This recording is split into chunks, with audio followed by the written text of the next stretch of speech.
비둘기 파월 효과가 오래가지 못했습니다. 사실 어제 국내 증시도 강세를 보이지 않을까 기대를 해봤는데 국내 증시마저도 하락을 했죠.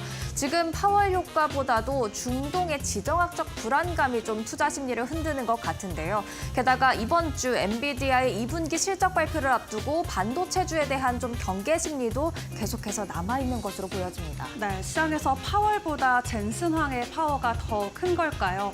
엔비디아 오늘 주가 하락하면서 반도체주 전반적으로 부진한 모습을 보였는데 오늘 국내 증시에 또 어떠한 영향이 있을지 이 시간은 뉴욕 증시에 집중해서 시그널들 먼저 포착을 해보도록 하겠습니다. 간밤 뉴욕 증시 분위기 어땠을까요? 네, 뉴욕 증시 3대 주요 지수는 혼조세로 마감했습니다. 다우 지수는 잘 버텨줬습니다. 장중에는 하락권으로 내려가는 모습을 보이기도 했지만 그래도 장 막판에 다시금 힘을 내주면서 0.16% 오름세를 보였고요. 3대 주요 지수 중 유일하게 상승한 지수이자 사상 최고치 기록 행진을 썼습니다. 41,249포인트 선에 마감을 했습니다.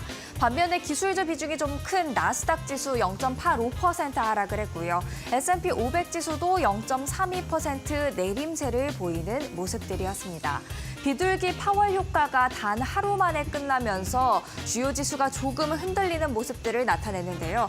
지금 헤드라인을 통해서 확인을 해보셨다시피 중동 지역의 지정학적 불안감이 투자 심리를 위축시킨 것으로 보이고요. 또 엔비디아 실적 발표 현지 시간 28일 날 예정이 돼 있죠. 이 부분에 대해서 반도체주에 대한 경계 심리가 조금은 작용을 하면서 전반적인 시장 하락을 주도하는 모습들 확인을 할 수가 있었습니다. 그렇다면 지도를 통해서 조금 더 자세하게 종목별 흐름 확인해 보시죠.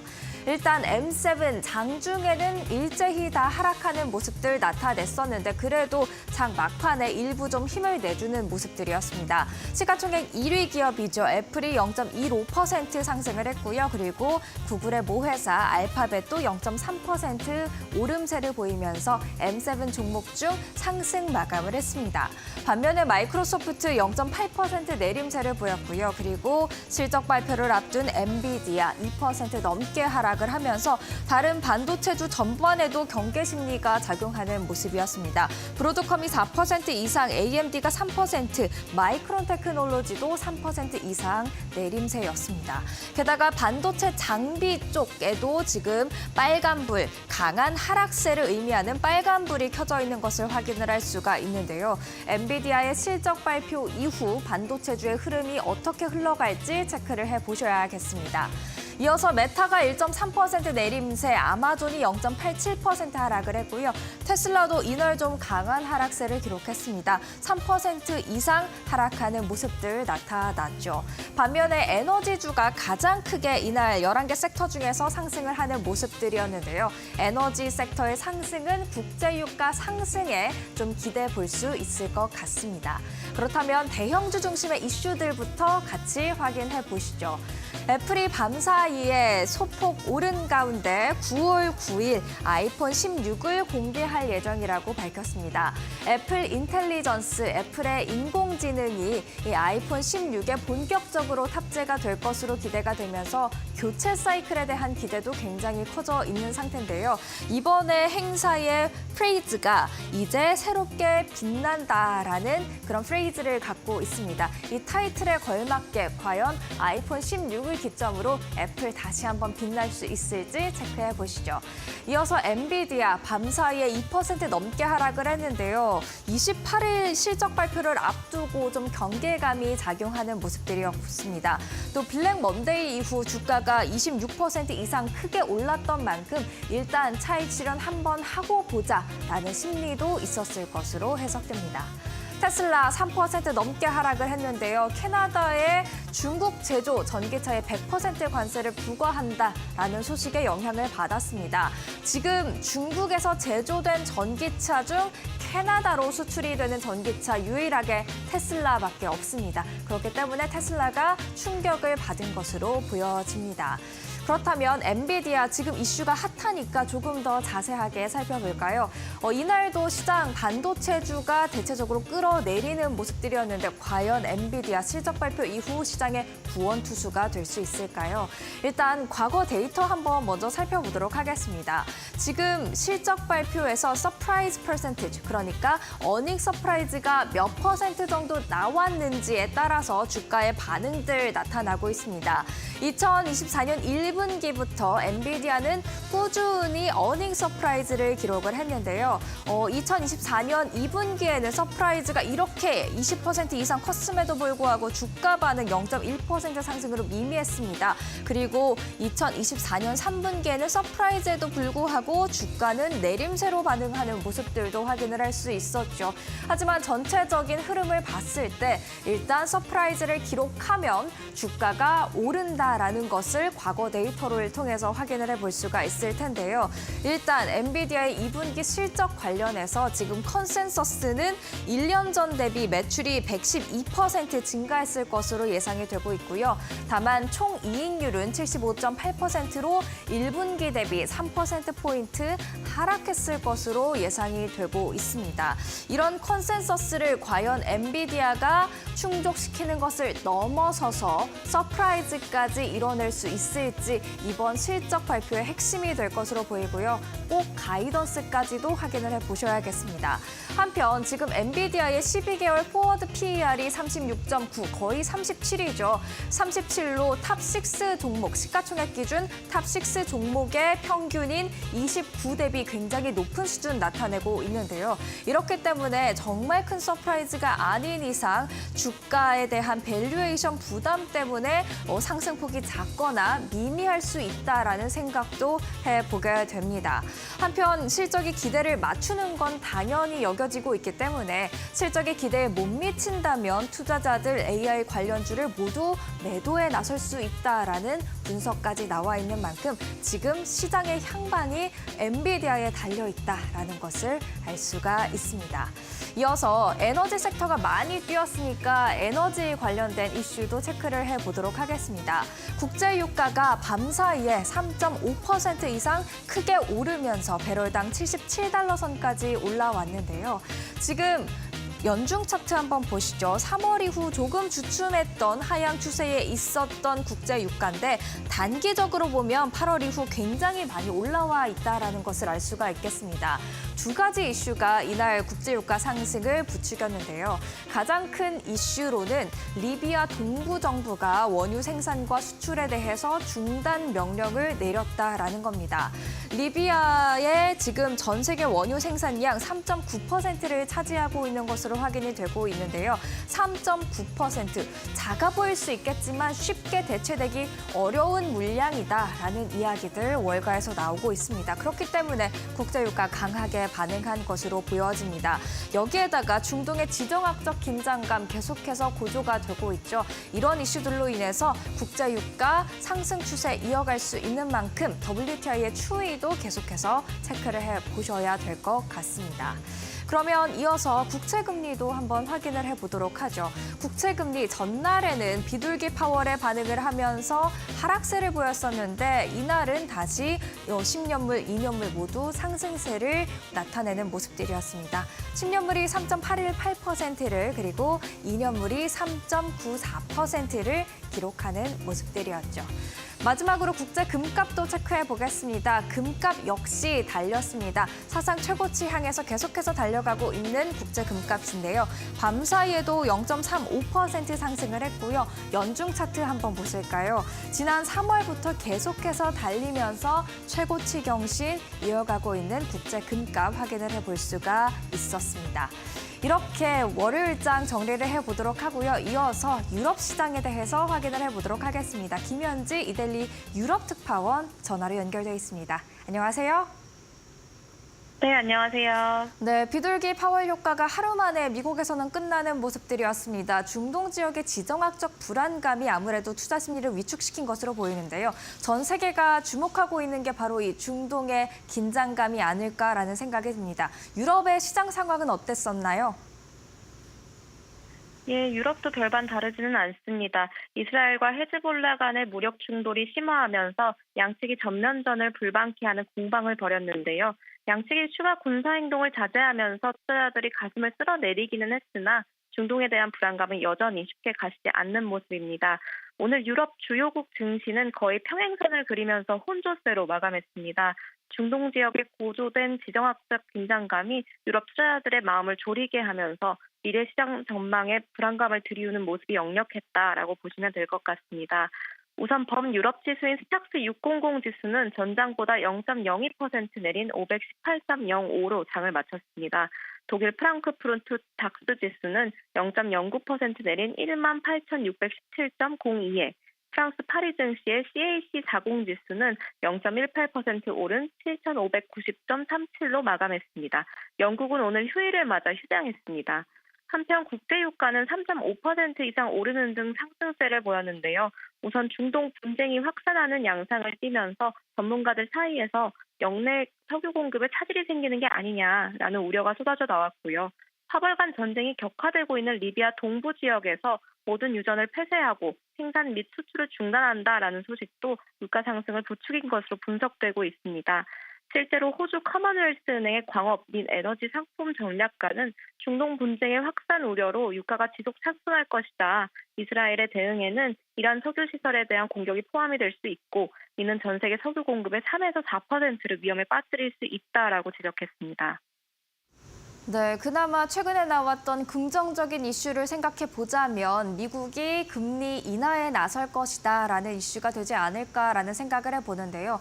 유럽에서는 금리 인하를 서두르지 않겠다라는 뉘앙스가 감지되고 있는 것 같습니다. 이에 따라서의 나타나는 특징들도 있을 것 같은데 어떤가요? 네, 최근 앤드루 베일리 영란은행 총재는 추가적인 금리 인하를 서두르지는 않겠다라고 밝힌 바가 있고요. 시장의 여러 관계자들 또한 아직은 기다려봐야 한다라는 뉘앙스를 내비치고 있는 것이 사실입니다. 상황이 이렇다 보니까 이날 섹터별로는 금리에 민감한 업종이 두드러지는 양상을 띄었는데요. 대표적인 예로는 독일 최대 부동산 기업 보노비아를 들 수 있겠습니다. 이 회사는 오늘 3.70% 상승 마감했습니다.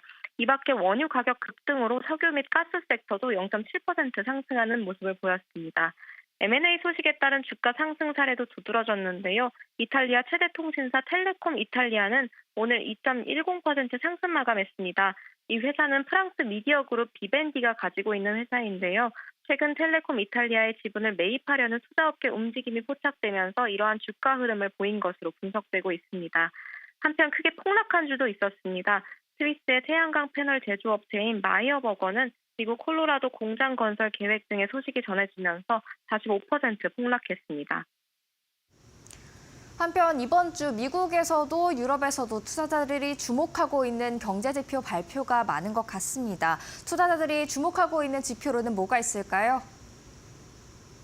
네, 이번 주 미국과 유럽에서는 각종 경제 지표가 줄줄이 발표되는데요. 우선 미국에서는 오는 금요일이죠. 30일 개인 소비 지출 물가지수 발표가 예정되어 있습니다. 제롬 파월 미국 연방준비제도 의장이 지난주 잭슨홀 미팅에서 통화정책을 조정할 때가 왔다라고 밝힌 만큼 이번 발표가 다음 달 연준의 금리 인하를 결정적으로 좌우할 것으로 관측되고 있습니다. 같은 날에는 유럽에서도 유로존, 그러니까 유로화 사용 20개국이죠. 이 유로존의 인플레이션 속보치도 공개됩니다. 이와 함께 프랑스와 이탈리아, 스페인 등 소비자 물가 통계도 이번 주에 속속 발표될 예정인데요. 이는 소비자가 구입하는 상품이나 서비스 가격 변동을 나타내는 지수로 중앙은행이 통화 정책을 설정하는 기초 데이터 중에 하나거든요. 경기 불확실성이 여전한 상황이기 때문에 유럽에선 이 지표에도 관심을 크게 두고 있습니다. 또 독일의 국내 총생산 수치하고 고용, 소매 판매 데이터도 나오는데요. 업계 전문가들은 독일 경제가 단기간에 개선 조짐이 보이지 않았던 1년 전의 상태로 되돌아간 것 같다라는 평을 속속 내리고 있어서요.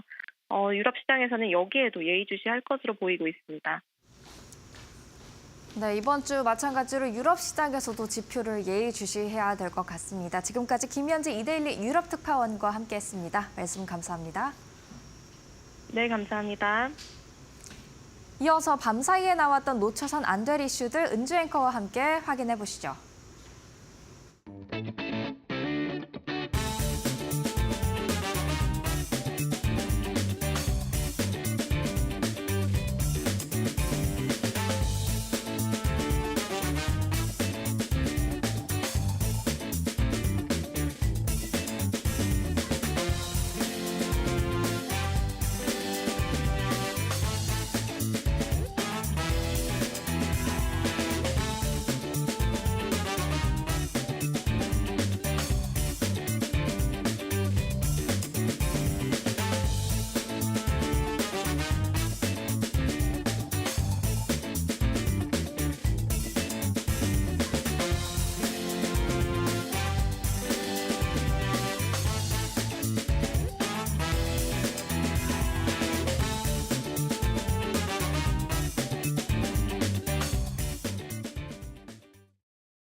부담이 있었던 주요 외신 헤드라인 함께 확인해보는 머스너 5 시간입니다. 오늘 뉴욕 증시 혼조세로 마무리가 됐던 가운데 뉴욕 증시뿐만 아니라 미국 경제에 대한 또 하나의 지표 시그널로 확인해 볼 수 있는 7월의 내구재 주문량이 확인이 됐습니다. 지난달에는 7% 정도 마이너스였다가 이번에 발표된 수치는 9.9%로 시장 예상치를 크게 상회했는데요. 다만 긍정적인 수치에도 불구하고 자세한 내부막을 확인을 해보면 사실은 겉보기에 불과하다라는 평가가 많이 나오고 있는 상황입니다. 일단 이번에 이렇게 급등한 이유를 확인을 해보면 6월에 줄어들었던 항공기 주문이 반등했기 때문으로 풀이가 되고 있는데요. 최소 3년 이상 사용할 수 있는 제품에 대한 주문을 가리키는 내구재 주문은 지난 6월에 항공기 주문이 둔화되면서 7% 가까이 감소했던 것으로 확인이 됐었습니다. 또 변동성이 큰 운송 부문을 제외한 주문은 전달 0.1% 증가에 이어서 7월에는 0.2% 증가분을 보였는데 반면 핵심 자본재 주문이 6월에 0.5% 상승한 이후 지난달에는 0.1% 하락했고 GDP에 반영되는 핵심재 출하량은 7월에 0.4% 감소한 것으로 확인됐습니다. 신규 주문이 제조업 활동 변동의 향방을 예고하는 선행 지표라면 출하량은 현재 경기 상황을 보여주는 경기 동행지수라고 볼 수 있는데 이렇듯 정작 경기에 중요한 핵심 자본재 주문량과 출하량은 일제히 부진한 흐름을 이어간 것으로 확인이 됐습니다. 이와 관련해서 캐시 존스 찰스 슈왑 수석 경제학자는 7월 내구재 주문이 예상을 상회하기는 했지만 세부 내용은 장밋빛 그림은 아니었다라고 짧게 평가하기도 했고요. 블룸버그 같은 경우도 이런 경제 성장률을 놓고 봤을 때는 오히려 하반기에 들어서 기업들이 주문량을 줄일 수도 있다라고 경기 침체에 대한 시그널을 보내오기도 했습니다. 다음 이슈로 넘어가 보도록 하겠습니다. 이번 한 주 동안 사실 시장에 가장 주목하는 부분은 바로 엔비디아의 실적 발표가 되겠죠. 미증시뿐만 아니라 글로벌 전체 증시에 대한 변곡점이 될 수 있다라는 전망과 함께 모두가 엔비디아 실적에 주목을 하고 있는 상황입니다. 월가는 여전히 이번 분기에도 엔비디아가 블록버스터급 실적을 보여줄 것으로 기대하고 있는데요. 월가 분석가들이 예상하는 매출은 286억 달러, 영업이익은 187억 달러입니다. 매출과 이익 모두 전년 동기 대비 2배 이상 증가할 것이라는 전망인데, 즉 기술 기업들은 여전히 엔비디아의 GPU를 필요로 하는 생성 AI 도입에 투자하고 있고 AI와 데이터 센터 사업의 성장 속도가 줄지 않고 있다는 뜻으로 해석할 수도 있겠습니다. 엔비디아는 지난 분기에도 전년 동기보다 260%나 급증한 260억 달러의 매출로 월가 예상치를 넘어섰던 바 있는데요. 이 가운데 데이터 센터 매출이 1년 전보다 5배 이상 증가하는 모습을 보여주기도 했습니다. 이번 실적도 긍정적 시각이 지배적이긴 하지만 앞으로의 실적에 대한 지침도 중요한 분위기입니다. AJ벨의 분석가들은 엔비디아가 지난 5분기 동안 월가의 컨센서스를 매번 무너뜨리고 기준을 높였다면서 따라서 투자자들은 올해 남은 기간 전망을 어떻게 제시할지를 주시할 것이라고 전했습니다. 또 블랙웰 아키텍처를 사용한 새로운 AI 칩 출시가 지연된 데 따른 영향이 어느 정도나 될지도 주목을 하고 있는 상황이다라고 하는데요. 이미 엔비디아 주가 올해 들어서만 160% 가까운 반등 흐름을 보였습니다. 세계에서 두 번째로 큰 기업이지만 엄청난 가격 상승을 보여왔는데요. 이번에도 긍정적인 실적이 발표가 되면은 엔비디아는 다시 한번 사상 최고가를 넘어서 140달러 선까지도 오를 수 있다라는 월가의 전망들까지 이어지고 있습니다. 내일 이 시간 또 여러분들과 함께 엔비디아 실적에 대해서 다뤄보도록 하겠고요. 중국을 향한 규제 칼날은 계속해서 이어지는 분위기입니다. 지난번에는 유럽이었는데 이번에는 캐나다 쪽에서 또 관세와 관련된 소식을 가지고 왔죠. 전기차에 대해서 100% 관세를 부과하고 뿐만 아니라 알루미늄과 철강에도 25%의 관세를 부과한다라고 총리가 본격적으로 발표를 했습니다. 유럽이나 미국과 함께 발을 맞추기 위한 조치로 시장은 풀이를 하고 있는데요. 이번 관세 조치는 캐나다 당국이 중국산 전기 자동차 또 관련 제품에 대한 공개 협의를 개시한 지 30일 만에 발표가 됐습니다. 캐나다는 중국을 상대로 높은 관세 장벽을 세우려는 미국 정부의 정책을 의식해서 이러한 관세 정책을 발표한 것으로 보이고요. 캐나다는 수출의 75% 이상이 미국으로 향하고 있는 만큼 캐나다는 미국과의 무역에 크게 의존을 하고 있는 상황입니다. 캐나다 통계청 자료에 따르면 중국산 전기차 수입은 지난해 2조 원을 넘어선 것으로 확인이 됐는데 다만 AP통신에 따르면 현재 캐나다로 수입되고 있는 중국산 전기차는 테슬라의 상하이 공장에서 만들어진 것으로 중국 브랜드 전기차는 없는 것으로 확인됐습니다.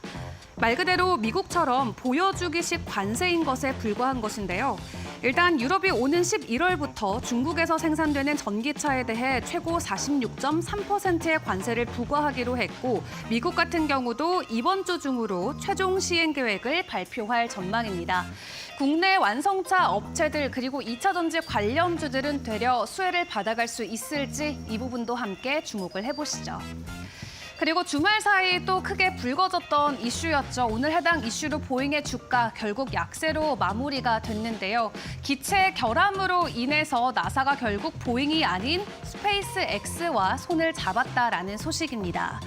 이 일론 머스크 테슬라 최고 경영자가 이끄는 스페이스 X가 6월 보잉의 스타라이너 기체 결함으로 인해서 지구로 귀환하지 못한 우주 비행사들을 지구로 데려오는 임무를 맡게 됐습니다. 미국 항공 우주 산업의 한 축이었던 보잉으로서는 커다란 타격을 입게 됐는데요. 스타라이너는 나사가 보잉의 개발을 위탁한 차세대 우주선입니다. 나사는 2014년 심우준 탐사에 전념하기 위해서 지구 저궤도 유인 운송은 민간에 맡긴다라는 방침을 세우고 보잉과 스페이스 X의 대량의 개발 계약을 체결하기도 했는데 일단 스타라이너가 이번에 안정적으로 국제 우주정거장에 비행하는 데는 성공을 했지만 이 연료 탱크의 압력을 제어할 때 쓰이는 헬륨이 누출되고 또 도착 직전에 추진 장치가 정상적으로 움직이지 않게 되면서 현재 우주사들이 다시 돌아오지 못하고 있는 상황입니다. 이로써 왕복 10일 유인 시험을 예상하고 떠났던 우주 비행사 2명이 80일 넘게 국제 우주정거장에 머무르고 있고요. 이들의 체류는 앞으로도 8개월 정도 늘어날 전망이라고 합니다. 이렇게 스타라이너의 개발 지연과 결함 문제가 반복되면서 유인 시험 자체도 당초 계획보다 7년이나 늦춰졌었는데 실제적인 문제가 많이 불거지자 보잉의 이미지에도 큰 타격이 될 수밖에 없겠습니다. 이 개인 보잉뿐만 아니라 미국으로서도 악재로 풀이될 수밖에 없다는데요. 블룸버그는 인도와 중국 등 우주 개발 경쟁이 치열해지고 있는 가운데 나사의 이러한 소식은 글로벌적으로도 큰 타격을 줄 것이라고 풀이했습니다. 이어서 암호화폐 시장 상황도 함께 확인을 해보시죠. 그동안 중국과 같이 러시아도 암호화폐 시장에서는 다소 보수적인 입장으로 규제를 해왔습니다. 다만 우크라이나와 전쟁 이후에 국제 결제망에 대한 여러 가지 불편함이 생기자 결국 러시아가 국가 차원에서 암호화폐를 다시 한번 허용하기로 했습니다. 거래소를 본격적으로 다시 오픈한다라고 하는데 9월 1일부터 시범 운영에 들어간다라고 하고요. 중국만큼 거대한 자금을 가지고 올 수 있는 나라로 꼽히고 있진 않지만 그동안 암호화폐에게 문을 닫았던 러시아, 새로 암호화폐를 위한 시장을 개척한다라는 소식에 간밤 암호화폐 관련주들도 급격한 가격 상승을 보여주기도 했는데요. 다만 비트코인 자체는 오늘 간밤 사이에는 약세 흐름으로 마무리 짓는 모습을 보여주기도 했습니다. 최근 중국 쪽에 대한 이슈도 계속 나오고 있는 가운데 러시아가 먼저 선제적으로 암호화폐 시장을 수용한다라는 소식. 앞으로 암호화폐 시장에는 어떻게 작용이 될지 함께 지켜보시죠. 지금까지 머스노우 5 시간이었습니다.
안녕하세요. 메이토커 신인섭입니다. 오늘의 주제는 국제금값 섬뜩한 랠리 피트 AM WPM입니다.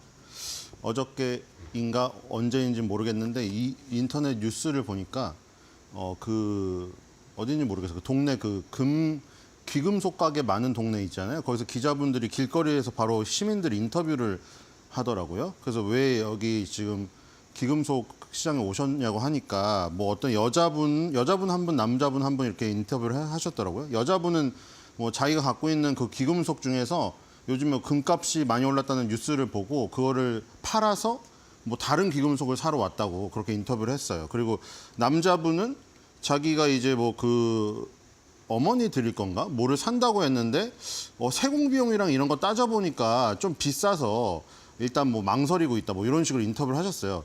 그리고 이제 귀금속 사장님도 당연히 인터뷰를 했겠죠. 그래서 거기 한 번 들어가서 이제 모자이크 처리된 상태로 인터뷰 하시던데 뭐 작년 8월 달 대비해서 뭐 한 3배 정도? 뭐 그렇게 오시는 분들 문의하신 분들이 늘었다고 그런 얘기를 하더라고요. 그러니까 벌써 이제 실물 거래소 시장에서 그게 실물 거래소죠. 우리 금은방이나 귀금속 가게가 거기서 이제 벌써 손님들이 많고 문의하는 사람들이 많아졌다는 얘기가 뭔가 사람들이 이제 금값이 오르니까 금에 대한 관심도가 높아졌다는 것을 그 현장에서 지금 볼 수 있는 사례였거든요. 현장에서 볼 수 있는 사례가 왜 나타났냐면 이제 금속 가격, 뭐 귀금속으로 쓰일 수도 있고 산업금속으로 쓰일 수도 있으니까 국제금 가격이 오른 부분에서 볼 수가 있겠죠. 국제금값이 2024년도 8월 21일 날 온스당 2,500달러를 돌파했습니다. 그래서 지금 우리가 영화에서 보는 게 이제 400온스짜리 요거라고 합니다. 인디아나 존스 같은 데에 나오는 인디아나 존스 너무 오래됐는데 하여튼 요즘 영화 기억이 안 나요.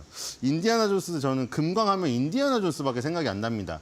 거기서 막 금광을 찾아가고 막 악당하고 싸우고 뭐 이랬던 이미지가 있어가지고 그런 데서 나오는 이 커다란 게 이 우리 아이폰 14 프로맥스 모델이거든요. 아이폰 14 프로맥스 모델에 뭐 아이폰 14 프로맥스 모델이 지금 보는 이만하진 않죠. 이걸 어떻게 들고 다닙니까? 그러니까 그거에 대비한 크기를 한 거예요. 아이폰 프로맥스 14 쓰시는 분 뭐 한 2배 정도는 아니고 그죠? 1.5배 정도 되나요? 옆에도 조금 길고 위로도 조금 긴 것 같습니다. 그 정도가 이제 400온스짜리 이런 거고 이게 이름이 착한 배달 바라고 합니다. 이게 지금 2,500달러가 넘었다는 게 온스당 2,500달러가 넘었다는 게 요 400온스짜리 영화에서 볼 수 있는 그리고 아이폰 14 프로맥스보다 요 정도 큰 이게 400온스 금괴가 요 한 개가 100만 달러의 가치를 가졌다는 걸 의미한답니다. 그러니까 온스당 2,500달러니까 400온스니까 400을 곱했겠죠. 2,500 곱하기 400해서 이게 지금 100만 달러예요. 요거 하나가 100만 달러가 됐답니다. 그래서 이게 중앙은행에서 국제적으로 보유하고 거래하는 표준 크기라고 하고요. 그래서 이제 요런 이름도 있습니다. 굿 딜리버리라고 이게 런던 금괴시장 협회에서 발행한 일련의 규칙. 그래서 굿 딜리버리 그리고 우리가 영화에서 많이 볼 수 있는 그게 이제 400온스짜리인데 이게 100만 달러 가치가 돌파가 될 정도로 지금 뜨겁게 올랐다. 그리고 이제 플래그십 아이폰이죠. 여기보다 훨씬 작은 게 있습니다. 요 작은 거 1온스바는 아이폰 14 프로맥스에 이게 한 10개 정도 들어가지 않을까요? 예, 그 정도 작은 크기입니다. 요런 것도 있고 근데 이런 거는 어디서 살 수 있냐면 여기 지금 코스트코에서 지금 월마트 주가가 말도 안 되게 좋아서 제가 계속 극단적인 얘기를 몇 번 했었죠. 월마트 주가 좋은 게 실적이 좋은 게 그게 진짜가 아니라면은 그거밖에 없다고 하시죠. 이제 그만 얘기할게요. 이 지구멸망 일주일 앞두고 쓰는 것밖에 없다고. 코스트코도 마찬가지죠, 지금. 주가가 너무 좋잖아요. 근데 뭐 코스트코 회원들은 지금 이거를 지금 쉽게 살 수 있어서 지금 완전히 불티나게 팔리고 있대요, 이게. 코스트코에서. 코스트코 갔다가 그냥 치즈볼 사다가 이거 하나 사는 거예요. 그래서 이거는 코스트코 회원이면은 쉽게 1온스바 요거를 살 수 있는 세상이다. 이렇게 보시면 될 것 같고요. 이거보다 조금 큰 게 있죠. 1온스짜리에서 16.07짜리가 있고 32.15온스짜리가 있네요. 이게 이제 코스트코에서 살 수 있는 거는 2.5K 달러. 그 다음에 하프 킬로는 40K. 그 다음에 1킬로짜리는 81K 정도. 그리고 아까 말한 대로 이거는 이제 400온스짜리는 100만 달러의 가치. 이게 바로 지금 국제 금값이 온스당 2,500달러 돌파됐다는 실질적인 우리가 금덩어리를 들었을 때의 그 가치의 수준입니다. 엄청나죠. 요거 하나만 가져도 괜찮겠는데요. 그렇죠? 400온스짜리 영화에서는 막 무슨 자기가 마지막에 이제 승리를 해가지고 어디 금고에다가 막 금괴를 이만큼 쌓아놨잖아요. 그 이만한 게 한 수천 개 있잖아요. 네, 정말 엄청난 가치입니다. 뒤로 가보겠습니다. 그리고 이제 가장 많이 금을 가진 나라. 결국 이러니까 천조국이란 얘기가 맨날 나오는 게, 그쵸? 천조국, 그 얘기도 있더라고요. 천조국 거지들은 맨날 그 쓰레기통 앞에 가 있대요. 왜냐면 거기는 유통기한이 지난 것도 아니고 유통기한이 이제 한 3개월, 2개월 앞으로 다가오면은 다 갖다 버린대. 그래가지고 코스트코에서 그냥 통째로 생고기, 피자 그냥 그대로 있죠. 안 먹은 거 센 거 냉동 그대로. 그게 막 쌓여 있어가지고 그것만 해도 부자가 된답니다. 그래서 뭐 그걸 보고 약간 이러니까 천조국이지 한 것도 있는데 뭐 그걸 보고 천조국이라는 건 좀 그렇고 이제 이런 금이나 무기 보고 천조국이라고 하는 게 조금 더 표현이 낫지 않을까 싶습니다. 쓰레기 보고 물론 음식물 쓰레기는 아닌데 어쨌든 그렇습니다. 음식물 쓰레기조차도 어마어마하게 나온다. 먹을 수 있는 음식물이. 이 금도 미국이 압도적으로 갖고 있습니다. 금이 8,133톤. 의 가치가 지금 6,280억 달러. 이게 2024년도 5월 기준이거든요. 아까 전에 앞에 나온 자료는 2024년도 8월 달 최근에 온스당 2,500달러 돌파한 기준으로 금덩어리 가치를 나온 거긴 5월 달이니까 3개월 전이니까 지금은 가치가 더 높아졌죠. 5월 달보다 8월 달이 지금 가격이 더 올랐으니까요. 어쨌든 지금 5월 달에 세계 금위원회에서 집계한 자료에 따르면은 2위인 저머니가 3,351톤 가치를 갖고 있는데 이 지금 거의 뭐 2배죠, 2배. 2배가 넘네요. 2배가 넘겠죠. 대충 66이니까 33 곱하기 22 하면은 정확한 계산은 못하겠고 어쨌든 2배가 넘습니다. 2위가 저머니, 3위가 이태리. 의외로 우리가 중국이 많이 갖고 있는 것 같은데 중국이 1, 2, 3, 4, 5, 6. 6위밖에 안 되네요. 그렇죠? 중국이 금을 5위 안에 못 듭니다. 러시아가 오히려 위고 미국, 독일, 이탈리아, 프랑스, 러시아, 중국 순이네요. 그리고 저 스위스도 있네요. 스위스가 뭔가 항상 비밀은행 무슨 금 이런 느낌이 있잖아요. 그리고 이 미국의 비축량의 절반은 어디 있냐면 이게 지금 아까 전에 뭐 코스트코에서 사고 그런 거 있잖아요. 뭐 미국인들이 아무리 많이 사도 소비자들이 갖고 있는 게 아니에요. 이 금이. 이 금하고 달러하고 채권 그런 게 다 나라에서 저 돈의 힘을 갖기 위해서 갖고 있는 거죠. 이거의 절반이 육군에 있습니다. 켄터키주에 있는 미국 육군 시설 포트 녹스에 지금 있고 일반적으로 그 미국의 불리언 기탁원이라는 그런 곳에 지금 보관이 되어 있다. 금이. 이렇게 되어 있습니다. 그리고 지금 이 금리 인하가 거의 확정적으로 되면서 그렇죠. 파월도 거의 쐐기를 박은 듯한 뭐 여기서 안 하면 완전 저기 블랙스완 아닌가요? 뭐 금리 인하가 좋은 건 아닌데 그러니까 어떤 때에 따라서 좋은데 기본적으로 금리가 상승한다는 게 금리를 올린다는 게 나라의 자신감을 표현하는 거예요. 그런 의미에서는 금리 인하가 좋지 않지만 지금 시점에서 금리 인하를 바라고 있으니 금리 인하가 안 나오면 안 좋은 거죠. 지금 상황에서는. 왜냐면 갑자기 바꿔버리니까 그럼 시장에 충격이 오겠죠.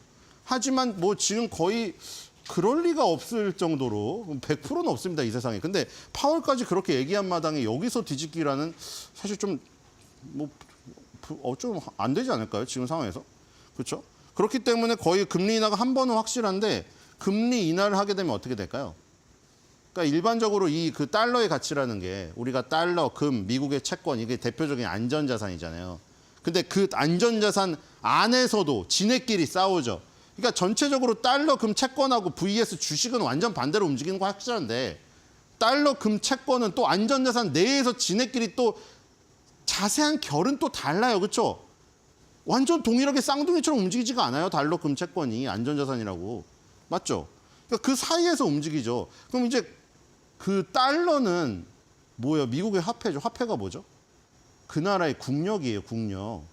그 가장 언론에서 매일 데일리로 나오는 수급 이런 거 말고 수급에 따라서는 하루아침에도 변할 수가 있죠. 근데 국력이 하루아침에 변할 수가 없잖아요. 갑자기 내일 미국이 말레이시아 수준으로 떨어집니까? 말레이시아 수준으로 국력이 떨어질까요? 그럴 일이 없죠. 만화에서는 나오겠죠. 내일 당장 콩고 민주공화국이 미국의 지위에 오르나요? 절대 그런 일은 발생되지 않아요. 그렇죠? 국력은 하루아침에 바뀌지가 않아요. 그렇기 때문에 가장 화폐의 근본적인 근간은 국력이죠. 미국이 국력이 세니까 달러 가치가 높은 거지. 미국이 국력이 말레이시아보다 낮으면 말레이시아 화폐보다 낮아야죠. 링깃인가 뭐보다. 그렇죠? 그럼 미국인들이 가가지고 말레이시아에서 열대 과일 사는데 1달러로 못 사 먹어요, 이제. 그렇게 국력이 역전돼 버리면은. 그러니까 국력이 바탕이니까 미국은 금리를 다른 나라보다 적게 줘도 좋대요. 맞죠? 똑같잖아요. 우리 제1금융권에서 5% 주는데 그럼 제2금융권이나 사채시장에서 몇 프로 줘야겠어요, 금리를. 10% 이상 줘야 갈까 말까죠. 거의 망할 수도 있는데. 그렇죠? 그러니까 금리가 낮아요. 전체적으로, 전반적으로. 근데 이제 금리가 낮은 것은 국력이 세서 낮은 것이고 그 가운데서도 이제 금리를 낮은 가운데서 금리를 또 인하를 하는 거잖아요. 그럼 거기서는 이제 인기죠. 금리를 인하하면은 인기가 떨어져요. 미국이 국력이 세서 금리가 전체적으로 낮은 건 알겠는데 이제 금리를 인하를 하면은 어쨌든 인기가 낮아지겠죠. 왜냐면 미국이 예를 들어 5%를 주다가 정기예금 미국 은행이라고 생각해요. 미국 은행에서 금리를 5%를 주다가 갑자기 내일 이제 3% 준대요. 아이씨, 5% 주다가 3% 준다고? 인기 떨어지겠죠. 그렇죠? 그러니까 달러의 가치가 떨어지겠죠. 그러니까 당연히 같은 안전자산이지만 금의 가치가 상대적으로 오를 수가 있겠죠. 그러니까 지금 금리 인하가 되면은 오히려 금 가치가 더 오를 것이라고 예상하는 사람들이 많습니다.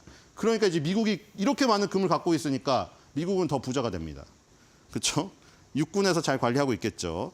자, 다음으로 가겠습니다. 자, 그러면 이제 금을 코스트코에서 사야 되느냐? 자, 코스트코에서 사도 좋습니다. 근데 우리나라에서 안 팔잖아요. 코스트코에서 사도 좋은데 아니면 아까 그 기금속 상가 거기 사도 좋아요. 뉴스에 나온 것처럼 금덩어리를 그 있잖아요. 금 관련 예금 뭐 이런 거 있잖아요. 금 관련 펀드도 있고. 근데 사람이 그 왠지 그런 욕심이 있잖아요. 집에 금고에 놔도 금덩어리 조그만 거라도 하나 아니면 뭐 금거북이나 금귀걸이라도 하나 진짜 순금 갖고 있고 막 약간 뭐 스크래치 나면 안 되지만 그래도 만지고 눈으로 볼 수 있는 게 똑같은 돈인데 예금 통장에 그냥 숫자로 찍혀 있는 것보다 만족도가 있잖아요. 내가 직접 소유하고 있는 게. 그러니까 금덩어리를 사도 좋아요. 그런 만족도를 높이기 위해서 자기 만족도를. 근데 실제로 금의 가치가 올랐느냐 아니면 금의 가치보다 더 오른 게 있느냐. 여기 지금 뭐 이 10년치거든요. 2000년도부터 여기 있죠. 2000년도 2000부터 2011년도까지 11년도를 지금 추적을 했는데 자, 전반적으로는 똑같아요. 자, 여기 골드가 있고 골드 마이닝 스톡이 있어요. 그러니까 전반적으로는 당연히 똑같아요. 금 관련 주식이랑 금이 장기적으로 보면 동행할 수밖에 없죠. 아까 말한 대로 달러, 금, 채권도 안전자산이니까 그 안전의 어떤 정도가 장기적으로 추적을 하면 거의 비슷한데 단기, 중기로는 차이가 날 수가 있죠. 안전자산 가운데서도. 이것도 마찬가지예요. 골드도 계속해서 상승해요. 평생 그냥 가만히 정말 그 기금속이니 뭐니 돌반지로 받은 건 절대 팔면 안 됩니다. 평생 올라요. 근데 금 주식은 어때요? 금 관련 주식은. 변동은 금보다 심해요.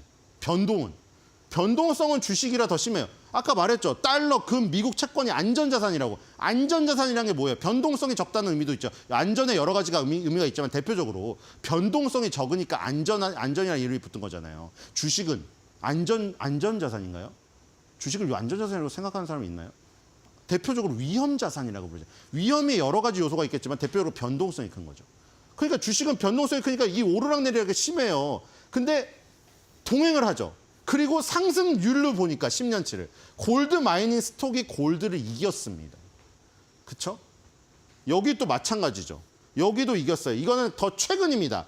이건 2000년도, 2012년도 11년치고 그다음에 2015에서 2020년도 이 지금 5년치, 최근 5년치를 했을 때도 더가 빨라요. 지금 요 10년, 직전 11년치보다 최근의 5년치가 더 큽니다. 예를 들어서 2015년부터 2020년 5년에는 금 채굴 주식이 182% 올랐습니다. 여기 잘 보시면 180에서 200 사이거든요. 근데 이제 금괴는 아까 금 덩어리 직접 사시면 뭐 400온스를 정말 갖다가 집에 영화처럼 쌓아놓으신 분이라던가 코스트코에서 조그만 거 사신 분이라던가 어쨌든 간에 온수당 가격으로 여기 지금 78% 올랐어요. 그러니까 거의 3배, 2배에서 2.5배 정도 올랐습니다. 왜 이런 일이 일어났는가? 왜? 이런 회사들이 금광 회사라든가 금광 채굴하는 거, 금괴 채굴. 왜냐하면 금 가격이 오르니까 빨리 이때 팔면은 장사가 잘 될 것 같잖아요.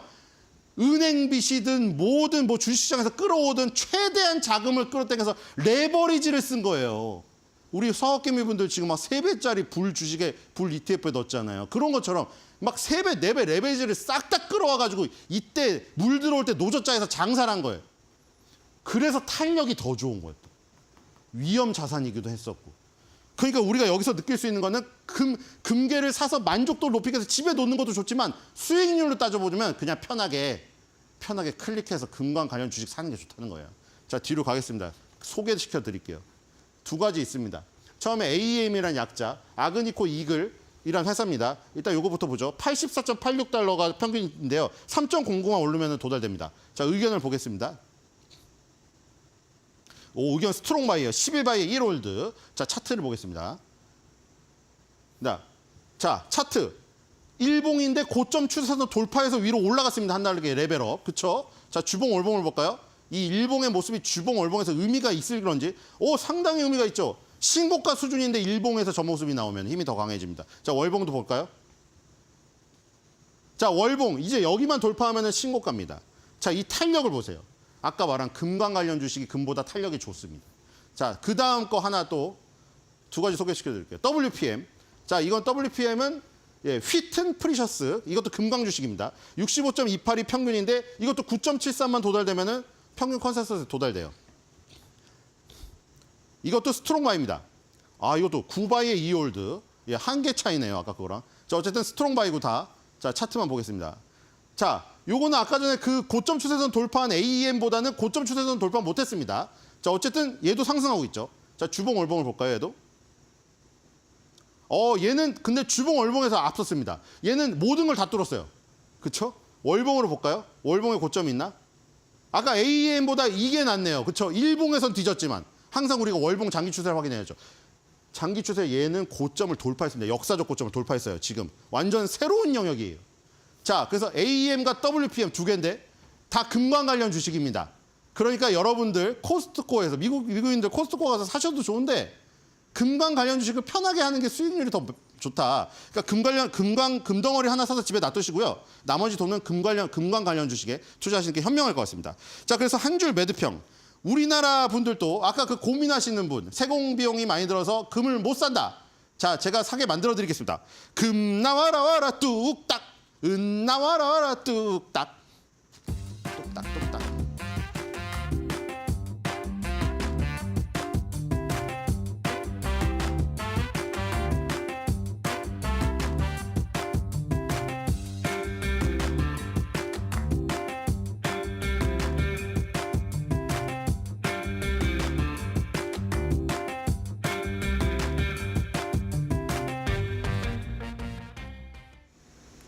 금값이 사상 최고치 행진을 쓰고 있다라는 이야기 듣고 오셨는데요. 금이 보통 경기 침체 때 안전자산으로도 부각되기 마련이죠. 그런데 지금 경기 침체 이야기가 뉴스 헤드라인에서는 쏙 빠졌습니다. 그런데도 불구하고 실물 경제에서는 경기 침체에 대한 이야기들 계속 나오고 있습니다. 경제가 어렵다라는 이야기들 나오고 있는데요. 그런데 그 경기 침체 시그널을 특히 소시지가 주고 있다라는 그런 보도가 있어서 오늘 이 부분에 대해서 다뤄보려고 합니다. 일단 소시지에 대한 이야기를 넘어가기 전에 댈러스 연방준비은행의 제조업 지수부터 확인을 해봐야 될 것 같습니다.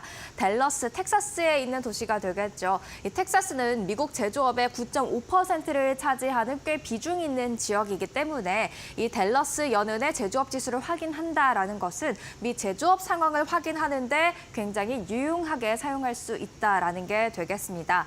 그래서 이 차트를 한번 보시면 될 것 같은데요. 이 남색 선이 지금 연방준비은행의 제조업 지수가 되겠습니다. 8월에 마이너스 9.7을 기록을 했습니다. 마이너스라는 것은 제조업이 계속해서 위축세를 나타내고 있다는 거겠죠. 다만 긍정적인 부분은 7월에 마이너스 17.5를 기록했었는데 그보다는 올라왔다라는 겁니다. 즉 19개월 내 최고치 8월에 기록했다라는 것을 알 수 있는데요. 28개월 연속 위축 국면에 있다라는 것은 제조업 업황이 굉장히 굉장히 힘들다라는 것을 보여주는 지표가 되겠습니다. 그리고 이 제조업 지수 같은 경우에는 여러 가지 코멘트를 또 세부적으로 제시를 해주기도 하는데요. 그 한 장면이 되겠습니다. 음식료 제조업 부분에서 어떤 이야기들이 나왔는지 세부적인 코멘트를 적어놨는데 제가 하이라이트 친 부분에 대해서 좀 집중을 해보시면 좋을 것 같습니다. 지금 뉴스의 헤드라인에서는 경기 침체 이야기가 빠져 있지만 실물 경제로 들어가 보면요. 경기 침체에 대비하고 있다라는 코멘트도 있었고요. 그리고 경제가 약화되면서 소시지 소비가 증가하고 있다. 소시지 소비는 경기가 약해질 때 통상적으로 증가한다라면서 소시지 소비를 우리가 주목해 봐야 된다라는 이야기, 코멘트까지 나와 있습니다. 흔히 소시지라고 하면 우리도 스팸 같은 간편식으로 자주 찾기도 하는데요.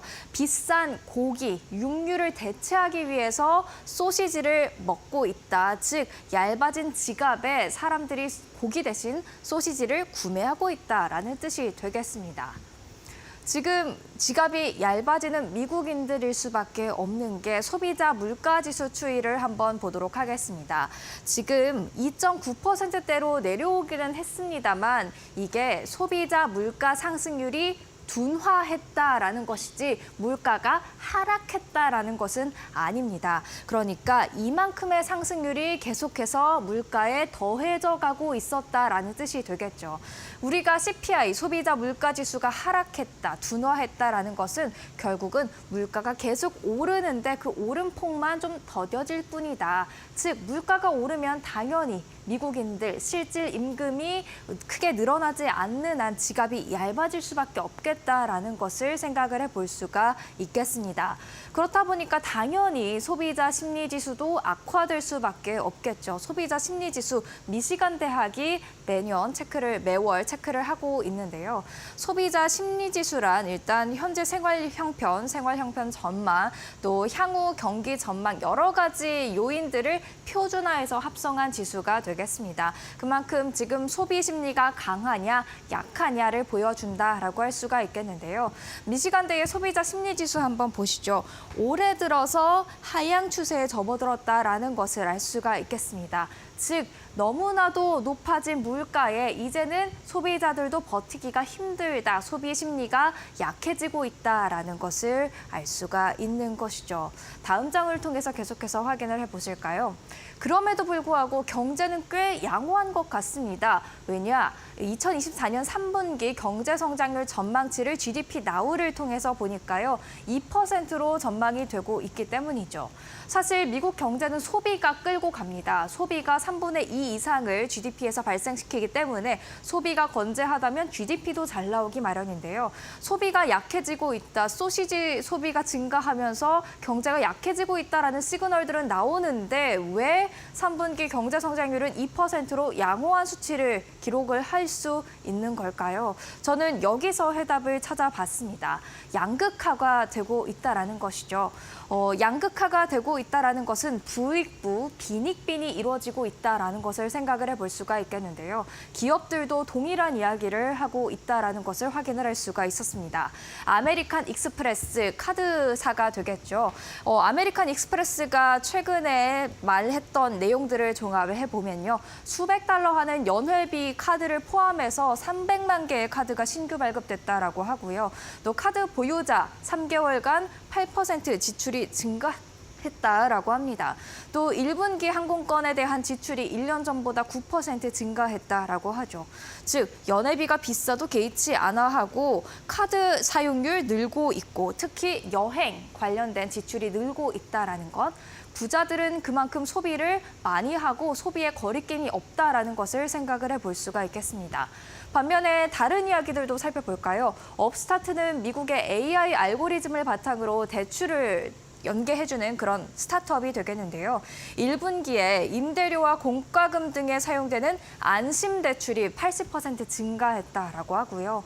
또 기업 이슈도 한번 보죠. 맥도날드 $5 밀로 승부를 보겠다라는 이야기를 했었고 또 펩시코는 저소득층이 소비를 줄이고 있다라는 코멘트를 한 바 있습니다.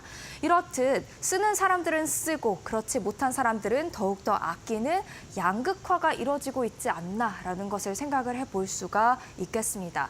즉 이렇게 갈라지는 K자형 회복이 과연 건강한 회복인가? 정말 미국 경제가 성장하고 이 성장이 지속될 수 있는 것인가? 다시 한번 질문해 볼 필요가 있는 시점이 되지 않았나라고도 생각을 해볼 수가 있겠고요. 이래서 오늘의 한마디는 이렇게 정리를 해보도록 하겠습니다. 소시지 호황은 불안하다라고 정리를 해보면 어떨까요? 여러분의 그런 경제에 대한 자신감이 과연 어떤 것으로 드러나고 있는지 한번 체크를 해보시는 것도 국내 증시에 대입해서 생각해 볼 수가 있겠습니다. 오늘의 사인이었습니다.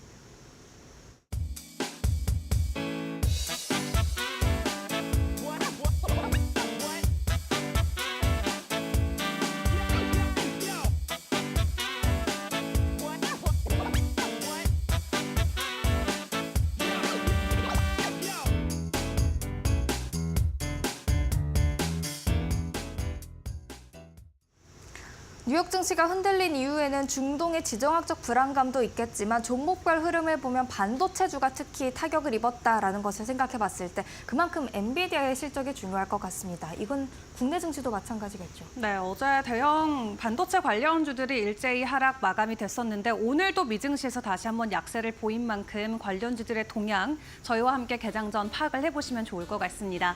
저희 잠시 후 7시에 다시 돌아와서 개장 전 확인해 볼 이슈들까지 점검해 드리도록 하겠습니다. 채널 고정해 주세요.